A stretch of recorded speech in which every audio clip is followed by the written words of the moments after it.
और ब्रज का जो ठाकुर है वो तो बड़ा विचित्र है, बड़ा ही। देखो यहां से महावन है थोड़ी दूर पे, गोकुल की तरफ उस पार।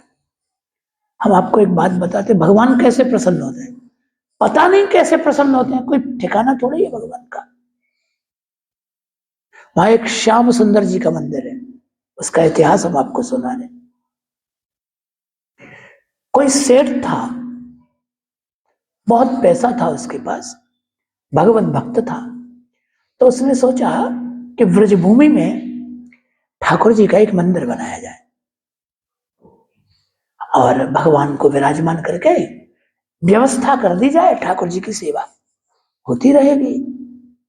तो वो आया, उसने मंदिर बनाया, भगवान श्याम सुंदर का स्वरूप प्रतिष्ठित किया मंदिर में। फिर उसके मन में आया कि कोई ऐसा गरीब ब्राह्मण मिल जाए ब्रजवासी जो ठाकुर जी की सेवा करता रहे और ठाकुर जी को भोग राग सब करे और प्रसाद ले और रहे आराम से, व्यवस्था हम कर देंगे। तो उसने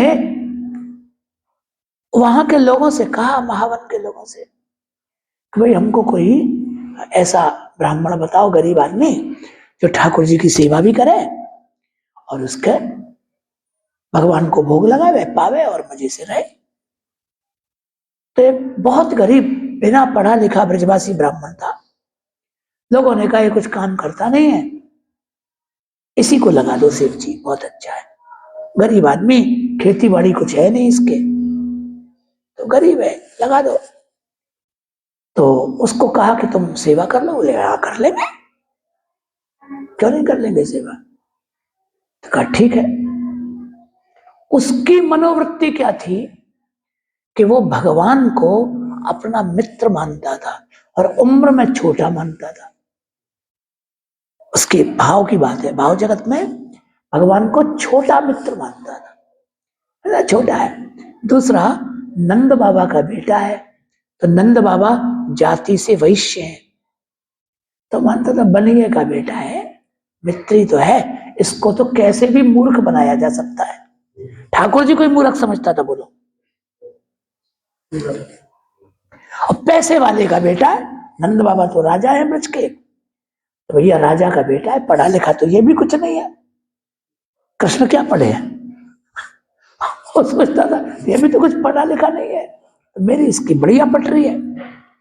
तो अब ब्रज में उस समय क्या होता था, कम उम्र में बाल विवाह हो जाते थे, छोटे बच्चों के ब्याह हो जाते थे।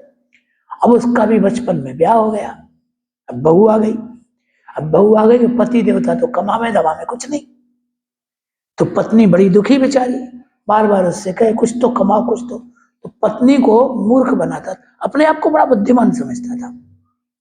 तो पत्नी से कहता है कमाने की जरूरत की तो नहीं जानती, मेरा एक मित्र है श्याम सुंदर,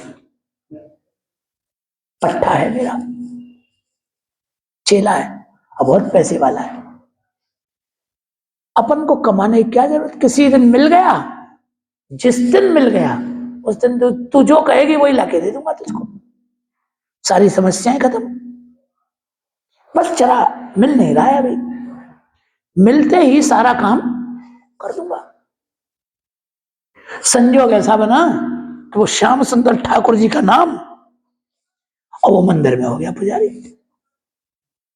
सेठ को समय नहीं था, तो सेठ ने ठाकुर जी के और प्रियाजू के लिए, ठाकुर जी के लिए सुंदर वस्त्र आदि दे दिए, सोना दिया, चांदी दी कि आभूषण तुम बनवा लेना, हमको टाइम नहीं है, ठाकुर जी के वस्त्र बनवा लेना, आभूषण बनवा लेना, सीधा सामग्री सब रख दिया, यहां से दुकान से खरीद लेना, सब आराम से श्रृंगार करो, भोग लगाओ, मौज करो, ठाकुर जी की सेवा करो। ठीक, सेठ जी तो चले गए, वो सारे नए नए कपड़े, सोना चांदी ठाकुर जी का लेके पोटली बांध के वो घर आ गया। पत्नी को बुलाया, बोले आ जा। अरे कहां से ले आए, अरे श्याम सुंदर मिल गया, इतने दिन से कह रहे थे ना, अभी मिला नहीं है, आज मिल गया पट्टा, बस उससे ठग लाया हूं। उसको कहा कि दे, वो बिना कहीं दे दिया उसने, ये ले मौज कर। पत्नी भी बड़ी खुश हुई, उसको भी लगा कि मेरा पति पढ़ा लिखा भले ही नहीं है पर पहुंच तो बहुत ऊंची है इसकी, दोस्ती ऊंचे व्यक्तियों से है। खुश हो गई बेचारी ब्राह्मण को क्या पता।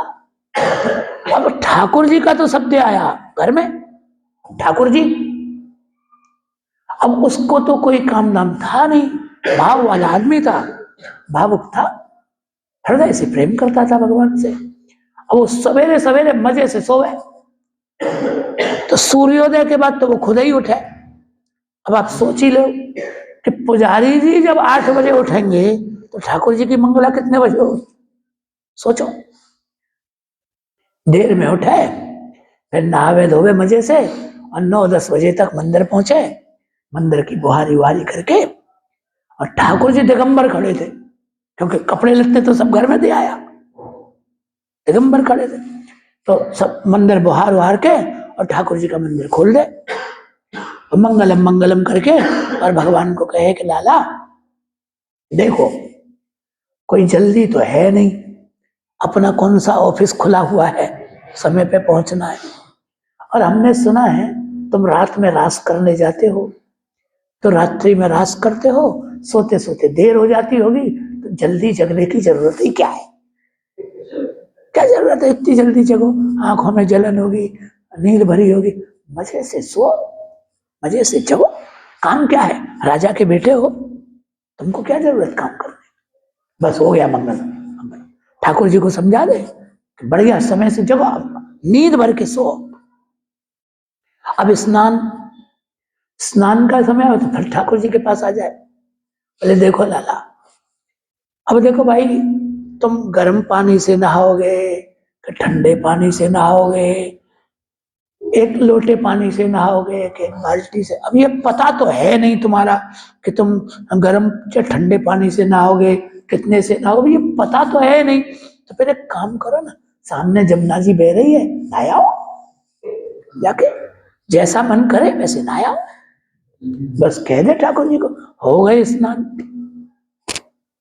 स्नान हो गए, फिर जरा वन में चला जाए, 10-20 फूल तोड़ लावे ठाकुर जी के श्रृंगार के लिए, पुष्प लेके तुलसी पुष्प और आ जाए, और ठाकुर जी को पुष्पों का श्रृंगार कर दे, और ठाकुर जी को कह दे, कपड़ा कुछ नहीं बोलो, केवल श्रृंगार फूलों का, फूल चढ़ा दे, और कहे लाला कितनी गर्मी पड़ रही है, देखो कपड़े पसंद अच्छे ही नहीं लग रहे हैं, कपड़े कितने पसीने निकल रहे हैं, हवा आने दो, हवा खाओ, तुम भी हवा खाओ, हम भी हवा खाते, जरूरत क्या है, और यहाँ अकेले में तुमको देख कौन रहा है। अब देखो बुरा मत मानना, हमारे पास सब है, कपड़े भी हैं, सोना भी है, चांदी भी है, अभी तुमको पहना दें लाके, लेकिन तुम समझते नहीं हो, हम तुम्हारे मित्र हैं, तुम्हारा भला चाहते हैं, यह है गांव, तुम हो छोटे से बच्चे, कोई एक थप्पड़ मारेगा, सारे कपड़े लत्ते गहना उठा के ले जाएगा, तो लुट जाओगे। तो लुटने पिटने से तो बढ़िया है रिस्क रखो ही मत पास में, हल्के फुल्के फूलों का श्रृंगार करो, हवा में रहो मजे से, हो गए श्रृंगार। श्रृंगार भी नहीं, अब राजभोग कुछ भोजन, फिर आ जाए ठाकुर जी के पास, फिर कहे लाला क्या खाओगे, बताओ बताओ क्या खाओ, दाल भात खाओगे, रोटी खाओगे, तुमको कहां पसंद आएगा, तुम तो माखन मिश्री वाले आदमी हो, और लड्डू मोहनथाल मठड़ी ये सब तुमको चाहिए, माला रोकने वाले हो। अब देखो भाई, तुम्हारी क्या भोजन करने की रुचि है ये हमको पता नहीं, और ब्रज के राजा तो हो ही तुम, तो पूरे ब्रज में तुम्हारा ही तो राजा है, जिस घर में तुम्हारी रुचि का बना हुआ है वहीं जे आना, वहीं भोजन कर लो, अब हमको क्या पता तुम्हारी रुचि क्या है, तो जहां रुचि का हो वहां खा लेना, हो गए राजभोग। अर्थ क्या हुआ, न समय पे मंगला, न स्नान, न श्रृंगार, न भोग, कुछ नहीं, और 2-4 चक्कर लगावे और ठाकुर जी को समझा दे, समझा दे भगवान को, कोई नहीं। अब ये तो सब भगवत लीला है, ये भी ऐसा ही है। तो थोड़े दिन बाद, कुछ महीने बाद, जिस सेठ ने मंदिर बनवाया था उसको फुर्सत मिली, तो उसने सोचा चल के देख के हमें हमारे ठाकुर जी की व्यवस्था कैसी चल रही है। तो सेठ आया तो उसने देखा मंदिर में तो कोई व्यवस्था ही नहीं है, ठाकुर जी दिगंबर खड़े हैं ऐसे। उसको बड़ा बुरा लगा, गांव वालों को बुलाया, बोले ये क्या है? कुछ नहीं, ठाकुर जी ऐसे ही खड़े। तो बोले क्या बताएं, 2-4 चक्कर तो लगाता है और क्या करता है पता नहीं। उसने कहा हटाओ उसको, हटा दिया, पुजारी निकाल दिया। तुम बेईमान हो, ठाकुर जी की चीज ले गए घर में, ठाकुर जी कोई व्यवस्था नहीं, नए वस्त्र नए आभूषण सब ठाकुर जी के किए, वेद पाठी विद्वान ब्राह्मण ठाकुर जी की सेवा में नियुक्त किया। अब स्वयं ब्रह्म मुहूर्त में भगवान की मंगला हुई, पंचामृत स्नान हुआ, सब हुआ, खूब उत्सव उसने किया, क्षमा मांगी कि भगवान क्षमा करें हमें, हमने जो व्यक्ति रखा उसने ढंग से सेवा नहीं की, आपको बड़ा कष्ट हुआ होगा महाराज, हमें क्षमा कर दीजिए, अब हम ध्यान रखेंगे। ठाकुर जी को भोग आए, फिर अनुसर हो गया, पढ़ा दिए भगवान को, शयन करा दिए। सेठ भी प्रसाद लेके सोया, जब सोया तो दोपहर में श्याम सुंदर भगवान उसके स्वप्न में आ गए, तो बड़े नाराज। तो सेठ ने स्वप्न में पूछा कि महाराज क्या बात है, अभी कोई कमी रह गई क्या? बोले कमी, सब कमी ही कमी है, ये तुम्हारी नई व्यवस्था हमें पसंद ही नहीं आ रही है, हमारा पुराने वाला जो पुजारी था वही बढ़िया था, उसी को लाओ। ये क्या बात हुई? बोले हम उससे राजी है, उसी को लाओ। महाराज गजब की बात है, मंगला ढंग से करावे नहीं, स्नान करावे नहीं, भोग लगावे नहीं, श्रृंगार कुछ भी न करे, आप कहते हो राजी हूं, ये क्या बात हुई? बोला तुम नहीं समझोगे, तुमने तो हमको बंधन में बांध दिया, अब हमारी आदत तो 10 बजे उठने की पड़ गई है सो के, और तुम्हारा ये नया पुजारी 4 बजे घंटा बजा देता है, हमारी आंखों में जलन होती है। पुराने वाले पुजारी के पास कुछ भी भले था नहीं था, पर एक बात बहुत बढ़िया थी, वो भी स्वतंत्र था और मैं भी स्वतंत्र था, मना में तब नहा लेता था, मना में वहां खा लेता था।